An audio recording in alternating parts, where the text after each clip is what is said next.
Late Night Health continues. I'm Mark Alyn. Coming up in a little bit, Marianne Ryan, physical therapist in Manhattan. You need a physical therapist, Dr. Gaither. She's really great, and she works only with women. Okay. Send me that information, too. Oh, I will. And she's her book is called Baby Bod. Okay. Baby Bod, and getting your bod back after having a baby. Yeah, you guys really should talk. All right, I will set that up too. Our guest is Dr. Kecia Gaither, and she's a double board certified physician in Manhattan in the New York City area. We are talking about vitamin D. We're talking about the fact that black women have a higher chance of dying in childbirth, as well as delivering prematurely. I remember when our daughter was born, and a number of years ago, and they cut the umbilical cord. They asked me if I wanted to do it, and I remembered my high school biology course, and I wasn't very good at telling a pancreas from a liver, that kind of thing. Okay. So okay. I passed on that. But they immediately took her to prenatal ICU. Is that standard operating procedure? Was she born prematurely? Or? No. I think she was late. Was she breathing okay? Yeah, everything was fine. They just said one day that we put her all the kids go there. That was 30 different. Plus years ago. That's different. Okay. Gotcha.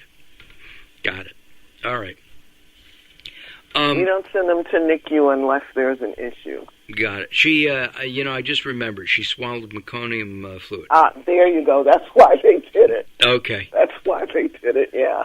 Got it. Yeah. All right. That's watch her breathing and get that meconium out. Right. That's pre-baby poop is how it was described to me.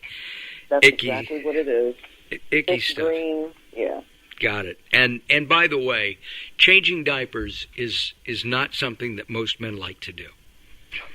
Well, let me clue you in. Okay. Women don't like it either. Do you have children? Not yet. Working on it. Okay. Keep practicing. It works. Okay. What should women in general, and specifically the African American woman, do to prepare to have a healthy full-term baby? Are there things that they should do? I think what I like to tell women is this: if you're thinking of conceiving, the best bet is to go and see your doctor preconceptually. Make sure whatever comorbid medical conditions that you have, if you have diabetes, if you have hypertension, if you have HIV, are optimized before you get pregnant. And once you do get pregnant, you want to be in your doctor's office as soon as possible, such that if you do have anything that needs attention can be given to you, because what affects you affects your kids. And some diseases will directly impact on your child. So it's incumbent upon you to get yourself checked out first, or if you can't do that, if your baby is an oopsie baby, just get in there as early as possible. I think that's the best advice I can give to anyone. And then once somebody's pregnant, what about, prenatal vitamins and things like that, checkups? Prenatal vitamins with iron, and also I also recommend to take a supplement that, and there are multiple supplements that are out there that contain not only your prenatal vitamins and your iron, but also your omegas, which are good for fetal brain development. So I advise all my ladies to get a prescription of a vitamin supplementation that has those three things in it. And what about folic acid? Is that still recommended? Well, generally prenatal vitamins do already have folic acid, but there are some medical conditions which preclude women to take higher doses. For instance, if you have sickle cell anemia, or if you've had a child that has had, if you've had a prior pregnancy where your child had some type of neural tube defect, it's always advised that you take a higher dose of folic acid supplementation, particularly in those two instances. Gotcha. And back to vitamin D. Vitamin D really is not a vitamin that is I would say is pushed by the mainstream.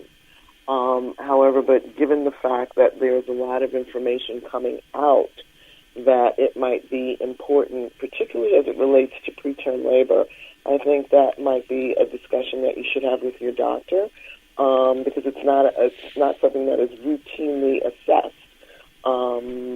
So, having a discussion with your physician, either having him check your levels or getting your own kit and checking it yourself on that website that I discussed, nutrientpower.org, it would be incumbent to get yourself in a good place from a supplementation point of view, because it can impact on a number of body systems, not only for preterm labor, but also on the cardiovascular and your bones, too. And keep in mind, you got a little person in there whose bones are growing, so it's always important. Got it. Doctor, thank you very much for your time today. I usually end up with a condition, or feel that I have a condition after I talk to a physician on the show. This will be one of the rare instances that I don't feel that I'm pregnant. I may look it, but I'm not. Doctor, thank you very much. We're going to have an article up on latenighthealth.com. There'll be a picture of Dr. Gaither as well, and a link to her website. I'm Mark Alyn. Coming up, Marianne Ryan. Don't go away. Late Night Health continues.